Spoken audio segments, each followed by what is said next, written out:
crucifié à la croix pour moi, crucifié à la croix pour moi. Il a pris mes péchés, il m'a délivré, crucifié à la croix pour moi. Oui, humilié à la croix pour moi. Humilié à la croix pour moi. Il a pris mes péchés, il m'a délivré, crucifié à la croix pour moi. Bonjour et bonsoir, chers amis fidèles, vous qui nous suivez au travers de notre site www.feujuparaclet.com dans l'émission Alicia Dave qui répond à vos questions de foi, de vie chrétienne et d'actualité. Actuellement, nous sommes dans les derniers jours du temps de carême, temps favorable de conversion où les chrétiens sont amenés à jeûner, prier et faire l'aumône. Depuis dimanche des Rameaux, nous sommes entrés dans la semaine sainte. Vous êtes nombreux à vous poser des questions sur l'importance de cette semaine. Pourquoi est-elle qualifiée de sainte? Qu'a-t-elle de particulière? Pour répondre à ces questions, j'ai invité aujourd'hui le Père Stanislas Maweni. Bonsoir mon Père, comment allez-vous? Bien, merci. Bien. Merci d'avoir répondu à notre invitation. Lors de votre émission avec Mademoiselle Adessia sur le mercredi décembre, vous avez dit que l'ouverture du carême se vit pleinement pendant la semaine sainte. Qu'est-ce que la semaine sainte et pourquoi qualifie-t-on cette semaine de sainte? Merci pour cette question. En effet, lors de l'émission que Mademoiselle Adessia m'avait invité et proposé, en parlant de mercredi des cendres, j'ai spécifié que le mercredi des cendres qui nous fait entrer dans le temps des carêmes. Carême, 40 jours. 40 jours qui sont des jours significatifs parce que le Christ a passé 40 jours au désert. Pas seulement parce que le peuple d'Israël, les Hébreux, ce peuple est sorti, a passé 40 ans dans le désert, mais parce que le Christ lui-même, que nous suivons, a fait l'expérience des 40 jours dans le désert et il est sorti vainqueur. Et nous, pendant le temps des carêmes, nous avançons pour sortir vainqueurs avec le Christ. Et quand on avance, il y a des gradations spirituelles. On avance pendant le temps des carêmes, on arrive au 5e dimanche des carêmes, le dimanche où le Christ ressuscite Lazare de son tombeau. Ça rappelle à chacun de nous comment nous serons ressuscités par le Christ. Le Christ est ressuscité par Dieu le Père. Mais comment chacun de nous sera ressuscité par le Christ? Comment chacun de nous peut revenir à la vie? Mais la vie éternelle. Et après ça, nous entrons dans le grand mystère. Le grand mystère de dimanche des Rameaux. Le dimanche des Rameaux nous annonce deux mystères. Un mystère sur deux piliers. Un mystère, le mystère du roi. Qui est ce roi? Quel est le sens de cette monarchie? le roi est acclamé. Le roi est acclamé les dimanches des Rameaux. On va mettre les palmes, le roi va passer sur l'âne, les apôtres vont suivre le roi, la foule va acclamer. Tout d'un coup, ce roi acclamé est jugé. Donc nous avons les tribunaux religieux avec Anne. Anne, le beau-père de Caïphe. Caïphe, qui est le grand prêtre dans le temple de Jérusalem. Avant Caïphe, il faut dire, cette monarchie détenait le pouvoir spirituel et politique depuis Jonathan. Depuis Jonathan, le frère de Maccabée. Et Caïphe va usurper le pouvoir grâce à l'Empire romain. C'est ces Caïphes-là dont le beau-père va interroger le Christ sur son enseignement parce qu'il traînait les foules. J'entends dire de toi. Et le Christ dit, mais j'ai enseigné sur des places publiques, en public. Pourquoi vous me jugez? Il faut interroger ceux qui m'ont écouté. Ça, c'est le jugement religieux. Parce qu'il faut trouver un motif religieux pour les condamner. Le dimanche des Rameaux, nous avons un autre tribunal qui est le tribunal civil, avec Pilate. Pilate qui ne voit aucun motif de condamnation. Mais Pilate est très embêté. Alors il faut trouver un motif politique. Or, l'enseignement du Christ, si ce n'est que sur l'enseignement qu'il est reproché, l'enseignement, c'est une idéologie. C'est au niveau de la culture, la transmission de la culture, pour que les gens ne soient pas ignorants, que les gens découvrent l'essence de leur vie. Donc on ne peut pas déplacer un problème culturel sur le plan politique, mais à moins que ça soit déplacé sur le plan religieux. Mais sur le plan religieux, il n'y a pas de raison. Parce qu'il a enseigné, et il dit, interrogez ceux qui ont suivi l'enseignement, s'ils ont bien compris l'enseignement ou pas. Qu'est-ce que je leur ai dit? Donc vous voyez que le dimanche des Rameaux, c'est ce mystère que nous vivons. Le mystère qui nous fait entrer dans la semaine sainte. La semaine devient sainte parce que la semaine est marquée,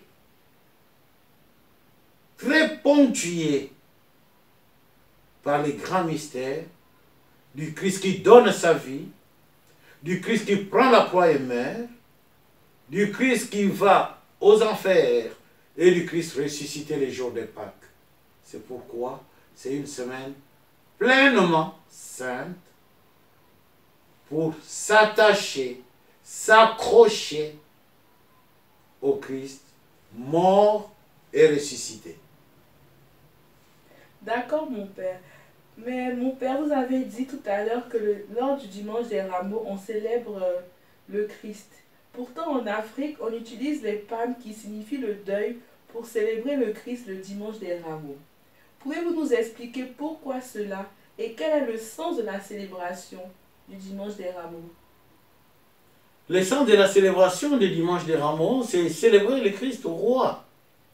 Le Christ roi qui nous dit, mon royaume n'est pas de ce monde. Mon royaume, c'est un royaume d'humilité. Un royaume qui permet à chacun, je dis bien à chacun, de considérer le mystère de la souffrance. comme étant un passage vers la joie, vers la vie. Parce que le Christ, ce dimanche-là, commence la passion, commence la souffrance. L'utilisation des palmes ne commence pas en Afrique.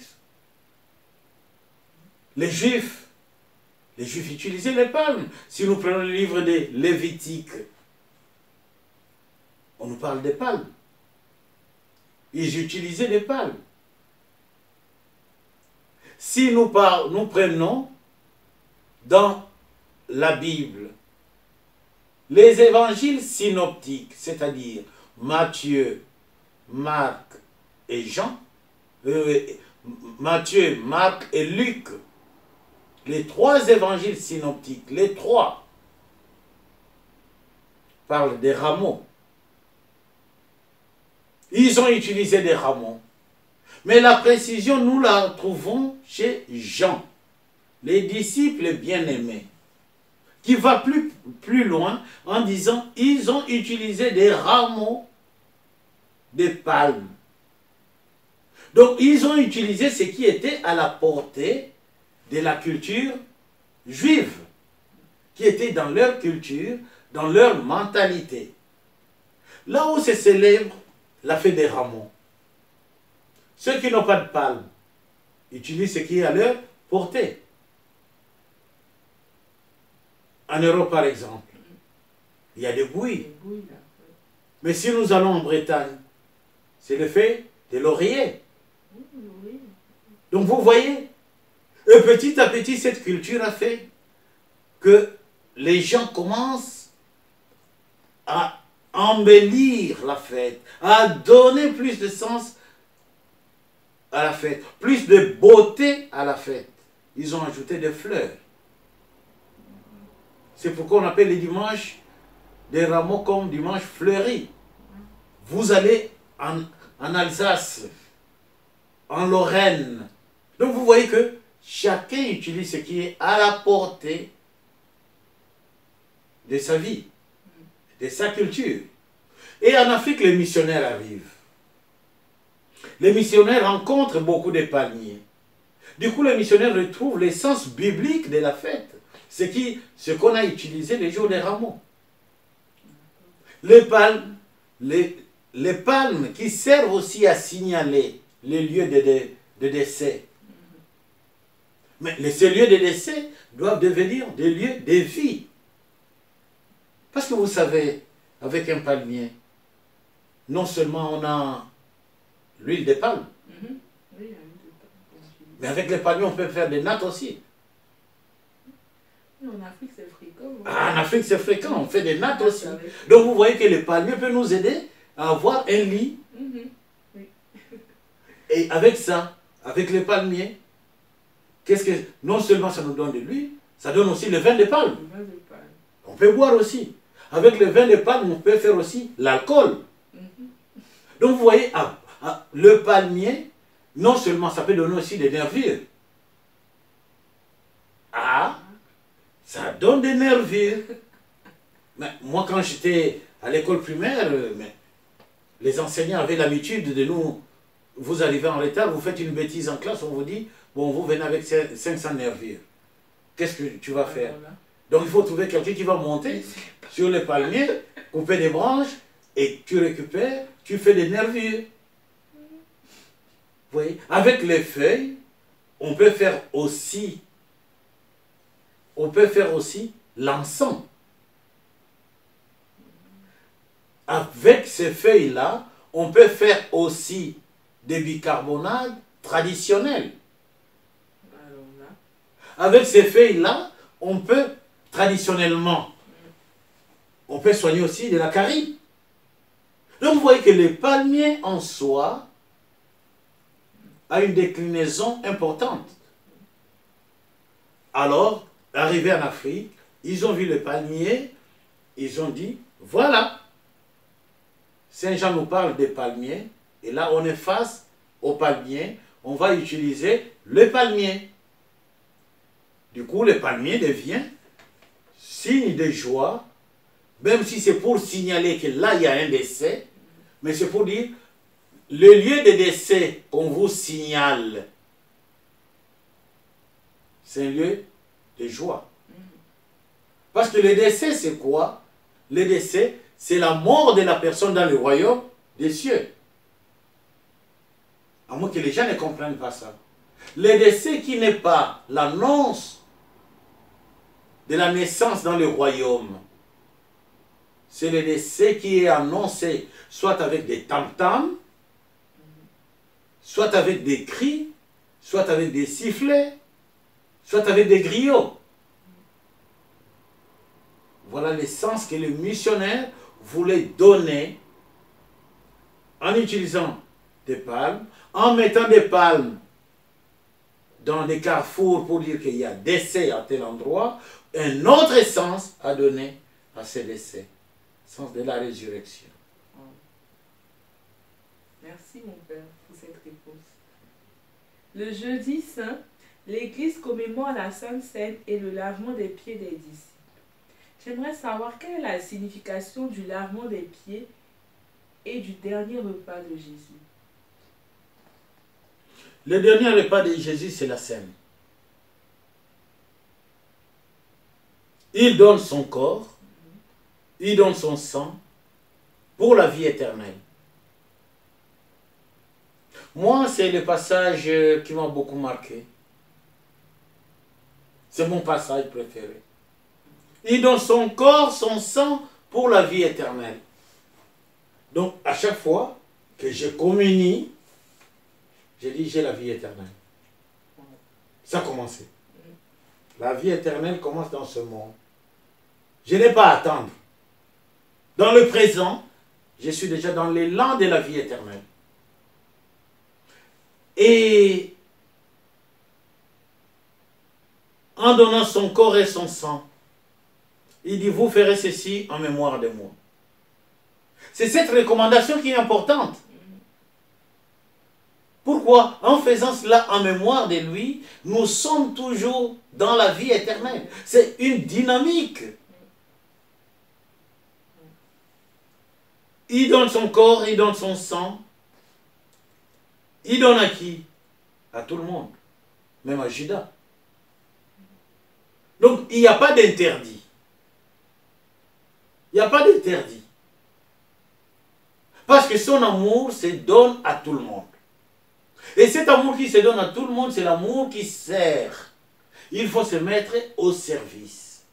C'est pourquoi Saint Jean ne parle pas de Jésus qui donne son corps et son sang. Saint Jean parle de Jésus qui met l'habit de service, qui se met à genoux, qui lave les pieds. Le lavement des pieds, c'est signe d'humilité et de service. Quel est le roi qui va s'abaisser pour laver les pieds de ses disciples? Laver les pieds même de celui qui les trahit.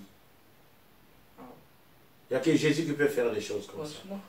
Et si lui il peut faire, c'est parce qu'il est Dieu. C'est parce qu'il est Dieu. Et c'est parce qu'il nous aime. Wow. Merci pour ce message très enrichissant. Mon Père, le vendredi, on fait la vénération de la croix et le chemin de croix. Pourquoi le chemin de croix? C'est quoi le sens de ce chemin de croix? Le chemin de croix, vous savez, l'Église catholique, dans sa manière d'aider le peuple croyant à s'unir à la personne du Christ, c'est-à-dire à être un avec le Christ. L'Église catholique met à la disposition des chrétiens, des peuples croyants, parce qu'il n'y a pas que les catholiques qui font le chemin de croix. Il y a des gens d'autres religions et ceux qui ne prient pas qui viennent. Parce que j'ai l'expérience le vendredi saint, le chemin de croix du vendredi saint. Vous voyez, les prêtres, lui, les prêtres est devant avec la croix. On a fait la croix, que ça pèse ou pas, c'est pas grave. Mais il a la croix sur les épaules. Donc vous voyez la foule, on est derrière, en train de prier. Dans la foule qu'on est en train de prier, il y a aussi des enfants de la rue. Il y a aussi des gens qui ne sont pas catholiques, qui sont touchés. Qui sont touchés en voyant les prêtres porter la croix, avec sa soutane là, puis avec la croix, ça interpelle. Mais un vieux papa comme ça, avec la croix, en plein jeu, tu vois? Oui, oui. Les gens disent, mais, donc c'est sérieux? Vous voyez les gens qui sont dans les cars, s'arrêter, regarder.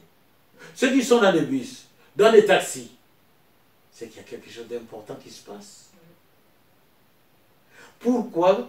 Parce que les gens sont interpellés par le passage, chaque étape de la vie de Jésus.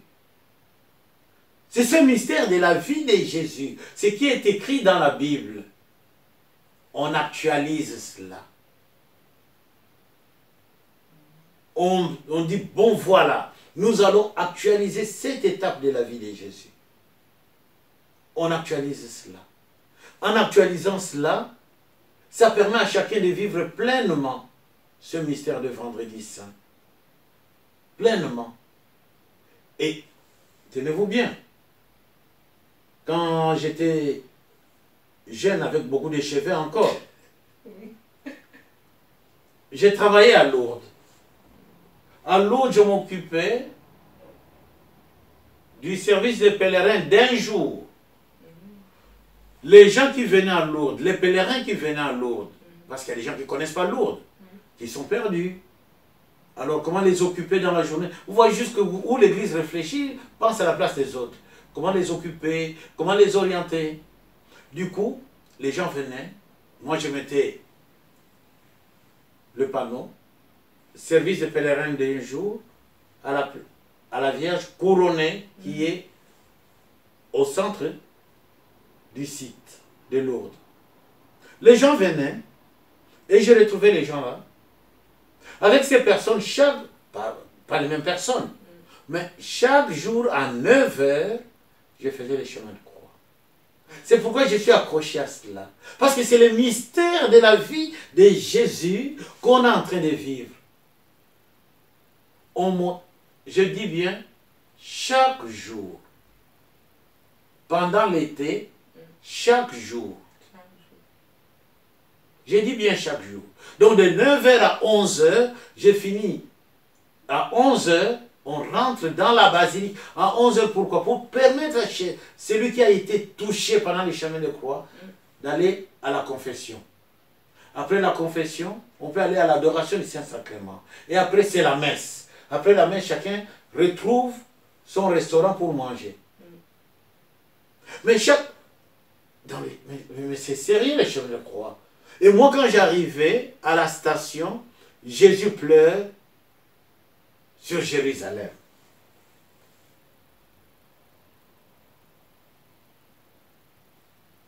Je demandais à ceux qui faisaient les chemins de croix avec moi de ne pas regarder la station, de tourner leur regard vers la ville de Lourdes. Regardez la ville de Lourdes. Jésus pleure sur Jérusalem. Jérusalem, c'est quoi? C'est Lourdes. C'est là où chacun de nous vit. C'est le quartier de chacun. C'est le village de chacun. C'est Jérusalem. Jésus pleure. Parce que Jésus ne va pas mourir dans Jérusalem. À Golgotha. Tu vois? Oui. Mais il pleure sur Jérusalem. Et qu'est-ce qu'il dit? Femme, ne pleurez pas sur moi. Pleurez sur vous et vos enfants. Mais c'est prophétique. C'est prophétique, madame. Pleurez sur vous et vos enfants. Sur vous et vos enfants. Quand l'enfant fait des bêtises, on ne dit pas, c'est l'enfant de monsieur Kodo qui fait des bêtises. On dit c'est l'enfant de qui? L'enfant de Laetitia qui fait des bêtises. Mais quand l'enfant réussit dans sa vie, c'est l'enfant de qui? De monsieur. C'est ça. Quand l'enfant échoue, c'est l'enfant de qui? De madame. Tu comprends? Et Jésus comprenait cela. Pleurez sur vous et vos enfants. Est-ce que les femmes, vous savez madame, pour moi quand j'ai réfléchi, je dis, le monde pour changer, il faut que les femmes fassent quelque chose. Parce que jusqu'à les femmes n'ont jamais pleuré sur elles. Oui. Elles n'ont jamais pleuré sur leurs enfants. Une femme qui se met à pleurer sur son enfant voit sa mère, les larmes de sa mère couler. L'enfant ne va pas changer. Si. Mais comme les femmes ne font que parler, du coup, les enfants ne peuvent pas changer. Oui. Vous voyez? Oui. Les enfants ne peuvent pas. Parce que les enfants sont habitués, les enfants disent, oh, c'est toujours le même refrain. Oh, qui va? Bon, mais on connaît. C'est toujours le même refrain. On a tous fait Mais ça. si l'enfant voit sa mère, les larmes couler, pourquoi tu pleures? Mais parce que tu fais des bêtises. Ça va interpeller l'enfant. Ça, c'est le vendredi saint. Le mystère du vendredi saint. Le mystère de ce qu'on appelle les 14 Nissan. Parce que Jésus est mort les 14 Nissan. Mais quand nous lisons Saint Jean, pardon, les disciples bien-aimés, en lisant Saint Jean, il ne faut pas dire que Jésus est mort les 14 Nissan. Ah non, non, non. Parce que les 14 Nissan, c'est les jours de Shabbat. Ah, mais les grands prêtres, ils ne pouvaient pas se retrouver. Les gens ne pouvaient pas. Les Sénédrins, tout ça, ils ne pouvaient pas se retrouver. Ce n'est pas les jours dédiés à ça. Les jours de Shabbat, c'est les jours de prière. Donc, on ne va pas se retrouver pour tuer quelqu'un. Oui. Donc, quand on lit Saint Jean, on dit, donc Jésus est mort les 13 Nissan, et non les 14. Donc, vous voyez, c'est là où il y a les mystères de la parole de Dieu. Dieu se révèle en se cachant. Donc, il faut entrer dans le cœur de Dieu pour comprendre qu'est-ce qu'il veut nous transmettre réellement. Sinon, on va dire aux gens, oui, Saint Matthieu a dit, Jésus est mort les jours... Et Saint Jean a dit, oh non, non, non, non. C'est que Saint Jean a dit, les jours que Saint Jean donne, ce n'est pas les jours que donne Saint Matthieu. Ce n'est pas les jours que donne Saint Luc. Ce n'est pas les jours que donne... Vous voyez, c'est là où il faut comprendre la parole de Dieu. Et pour comprendre la parole de Dieu, marche derrière la croix. La croix de Jésus. Entre dans le mystère de la croix de Jésus. On va dire, ah, Jésus a rencontré sa mère sur le chemin de la croix. Ah, Jésus a rencontré sa mère. Ça t'interroge ta relation avec ta mère. Du coup, ça t'interroge ta relation avec la maman de qui? De Jésus que tu es en train de suivre. Vous comprenez? C'est ça. Un beau mystère. Un beau mystère, madame. Un trait. C'est pourquoi... Mais vous comprenez pourquoi l'Église catholique dit il est grand le mystère de la foi? Le mystère de la foi est énorme. Le mystère de la foi est énorme. La foi, on ne veut pas dire que la foi, j'ai la foi parce que j'ai pris. Oh non, c'est pas possible. J'ai la foi parce que je l'ai rencontré. J'ai la foi parce que je l'aime. J'ai la foi parce que je sais pour lui je peux mourir. Moi je l'ai dit parce que je sais que j'en ai l'expérience. Pour lui je peux mourir. Si j'ai jamais fait cette expérience, donc je ne saurais pas dire, parce que devant la mort c'est compliqué, hein, madame. Devant la mort, tu es là, on dit, tu vas mourir. Tu regardes d'abord ta richesse que tu as. Oh, tu dis, mais, et tout ça, j'ai fait ça pourquoi? Qui est le bénéficiaire de la souffrance? Mais si je savais, j'allais tout vendre et faire la fête avant de mourir. Maintenant, je vais mourir, je vais laisser. Mais c'est compliqué le mystère de la mort. Mais Jésus, il n'a pas tout regardé. Il a regardé l'amour. Quand il regarde devant, il voit l'amour du Père. Les bras ouverts. Il regarde derrière, il voit la foule. L'amour de la foule. c'est ça, madame, le chemin de la croix. Pour que chacun de nous porte sa croix avec Jésus. Que personne ne soit découragé à cause des hauts et des bas de la vie. À chaque fois qu'on a des soucis, on dit, mes soucis à moi, je les donne à Jésus. Et moi, je suis derrière lui. Capable de donner nos soucis à Jésus. On croit résoudre tous nos problèmes par nous-mêmes. Alors, vas-y. C'est pourquoi tu vois, il y a des gens qui se suicident. Parce qu'ils n'ont rien compris. Ils n'ont rien compris. Vous me direz que même ceux qui prient se suicident. Mais si ceux qui prient se suicident, c'est qu'ils n'ont rien compris. Ils n'ont rien compris. La personne qui a compris, c'est la personne qui laisse tout. Seigneur, je m'abandonne. Advienne que pourra.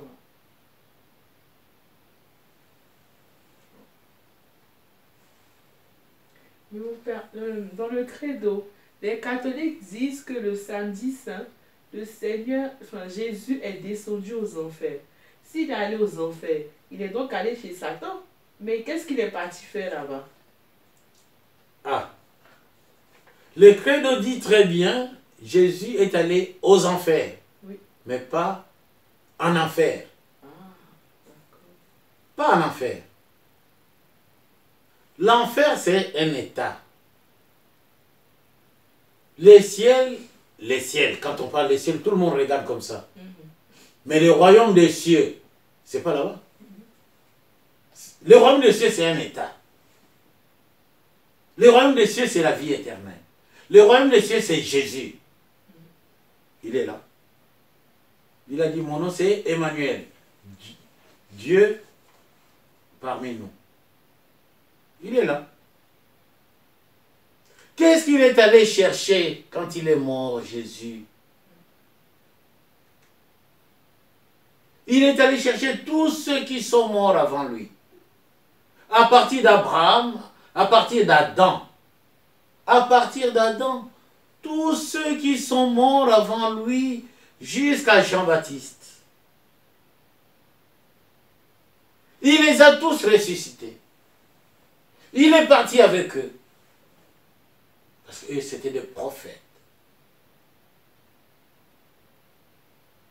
C'était des gens choisis par Dieu pour préparer l'arrivée du Messie, l'arrivée du roi de Dieu. Le Messie veut dire Christ, veut dire roi, l'onction. Hein, quand on vous dit, madame, vous avez l'onction, vous remerciez le Seigneur. Quand on dit, madame, vous n'avez pas l'onction, il faut dire, non, j'en ai. Toi, tu me dis que je n'ai pas l'onction. Est-ce que tu étais témoin le jour de mon baptême? Vous voyez? Donc, Jésus est allé chercher tous ceux-là. Les jeudis saints, les évêques consacrent les saints crèmes hein, pour l'onction. Ah oui. Donc, Jésus est allé chercher tout ce monde-là. Il les a ressuscités. Tous ceux qui sont restés, nous allons mourir. Nous reviendrons en vie pour le jugement. Dans le livre de l'Apocalypse, il le dit très bien. Il y a la deuxième mort. On est mort, on revient, on nous juge. Si je suis admis au royaume, très bien, c'est la vie éternelle. Si je ne suis pas admis au royaume, je retourne dans le pays des morts. Maintenant avec qui? Maintenant avec lui-même. Lui-même. J'aime pas trop prononcer son nom. Lui-même, le malin là. L'homme à la culotte rouge, n'est-ce pas? Voilà. Et c'est là où on les verra. C'est là où on les verra. Parce qu'avant les jugements, quand on va dire, Seigneur, c'est pas moi, c'est Satan qui m'a trompé. Satan dira, tu m'as vu où? Ah. Tu m'as vu où? Oui. Qui l'a déjà vu? Personne. Personne. Mais qui a déjà vu Dieu? Chacun de nous. En chacun nous voyons, chacun de nous est à l'image de qui? de Dieu. En chacun de nous, il y a la conscience. Dieu qui vient mettre la lumière en nous pour dire, ne fais pas ça, ne fais pas ça, ne fais pas ça. Dès que tu t'entêtes, Dieu laisse ta liberté agir. Voilà ce que le Christ est allé chercher aux enfers pour qu'ils soient dans le royaume. Merci mon Père. Du coup, mon Père, j'aimerais savoir, est-ce qu'il y a des dispositions particulières à prendre pour bien vivre la semaine sainte? Oui, pour bien vivre la semaine sainte, il y a des dispositions particulières à prendre. La première disposition sera d'écouter la parole de Dieu de chaque jour. On l'écoute, on la médite, on prie avec. Ça, c'est la première disposition. La deuxième disposition sera comment la mettre en pratique. La troisième disposition sera je décide, je soutiens mon effort de mettre cette parole de Dieu en pratique, peut-être en gênant. Les gens ont peur de gêner, je ne sais pas pourquoi. Je ne sais pas pourquoi. Quand on dirait tout le monde dans ce monde-là prend des médicaments. Vraiment. C'est ce que j'ai jamais compris. Même, j'ai jamais compris ça. Hein? J'ai jamais, même les serviteurs de Dieu. Ils disent qu'ils sont serviteurs de Dieu. C'est comme s'il y avait les serviteurs de Satan. Même ceux qui sont serviteurs de Dieu, quand on dit on va gêner, ça devient un problème. Un problème de négociation. Avec qui? C'est ce que j'ai jamais compris. Or, le Seigneur nous avait dit, c'est par le jeûne et la prière que vous serez vainqueurs. Que vous allez déplacer les choses. Mais si j'ai pris la résolution que pendant la semaine sainte, je dois vivre pleinement cette semaine avec le Christ, mourir avec lui, ressusciter avec lui, les jours de Pâques. Mais je vais dire quand même, il y a un jour je dois jeûner. Parce que ce jour-là, le Christ n'a pas mangé. C'est le vendredi. Si j'aime le Christ, je jeûne le vendredi. Parce que celui que je suis, si les autres jours il mangeait, on disait qu'il était glouton. Mais au moins le vendredi, il n'a rien mangé. Il n'a rien bu. Parce que s'il avait bu, sur la croix, il n'allait pas dire que j'ai soif. Vous voyez quelqu'un qui se retrouve sur la croix, rien dans l'estomac, mais qui doit supporter encore. À cause de qui? À cause de moi. Mais pourquoi ne pas être solidaire à lui, ne serait-ce qu'un jour, le vendredi, le jour où il ne mange pas? Voilà l'effort que je vais proposer. Méditez, écoutez, méditez cette parole de Dieu. Priez avec cette parole. Prendre la résolution à partir de cette parole. Soutenir ma résolution en jeûnant, en priant. Merci mon Père pour votre message très enrichissant. Nous remercions tous ceux qui nous suivent partout dans le monde, tous nos donateurs, tous ceux qui soutiennent l'évangélisation. Nous remercions M.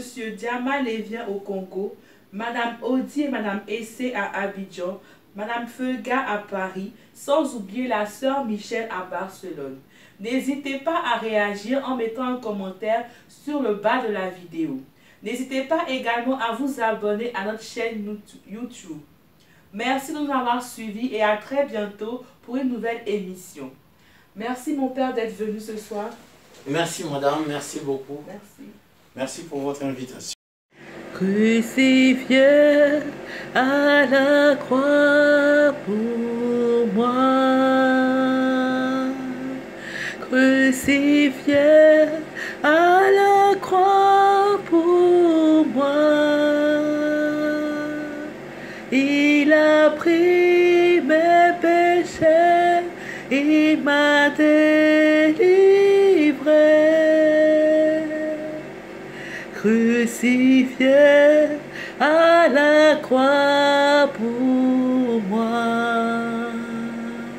Oui, humilié à la croix pour moi. Humilié à la croix pour moi. Il a pris mes péchés, il m'a délivré.